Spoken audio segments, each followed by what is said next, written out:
தான் எனக்கு ரொம்ப பிடிச்சி, இவன் தான் நீ எழுந்து இவனை அபிஷேகம் பண்ணு. நல்லா கரந்தட்டுமா. நீ எழுந்து, தேவன் தெரிந்து கொண்ட ஒரு மனுஷனை கர்த்தர் அபிஷேகம் என்றால் நீ எழுந்துரு, நீ எழுந்து அபிஷேகம் பண்ணு. இவன் கர்த்தரால் தெரிந்து கொள்ளப்பட்டவன், பரலோகத்தால் அங்கீகரிக்கப்பட்டவன்.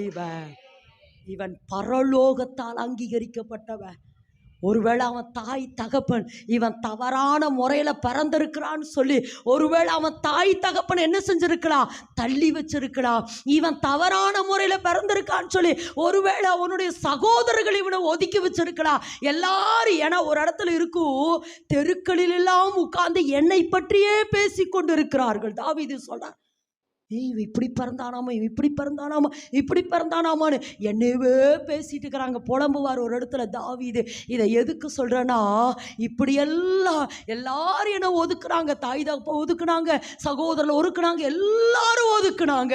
ஆனால் கர்த்தர் இஸ்ரவேலுக்கு அவனை ராஜாவாக, இஸ்ரவேலுக்கு அவனை தலைவனாக, இஸ்ரவேலுக்கு அவனுக்கு ஒரு நியாயாதிபதியாக, இஸ்ரவேலுக்கு அவனை ஒரு யுத்த வீரனாக. இதுதான் தேவனுடைய தெரிந்தெடுப்பு. அதுதான் சொல்கிறேன். உன் மேலே சால்வை விழுந்துருச்சுன்னா அவருக்கு உன்னை ஒப்பு கொடுத்துரு. நீ அவருக்கு தேவை மகளே, நீ அவருக்கு தேவை, நீ அவருக்கு தேவை. உன்னுடைய சூழ்நிலை எப்படி வேணாலும் இருக்கலாம். இவங்க அப்படி பேசுகிறாங்க, அவங்க அப்படி பேசுகிறாங்க, இவங்க இல்லை மகளே, நீ ஆண்டவருக்கு தேவைனா தேவைதான். ஆமேன்னு சொல்லாமா. இந்த இடத்துல இன்னொரு வார்த்தையை நான் சொல்ல விரும்புகிறேன்.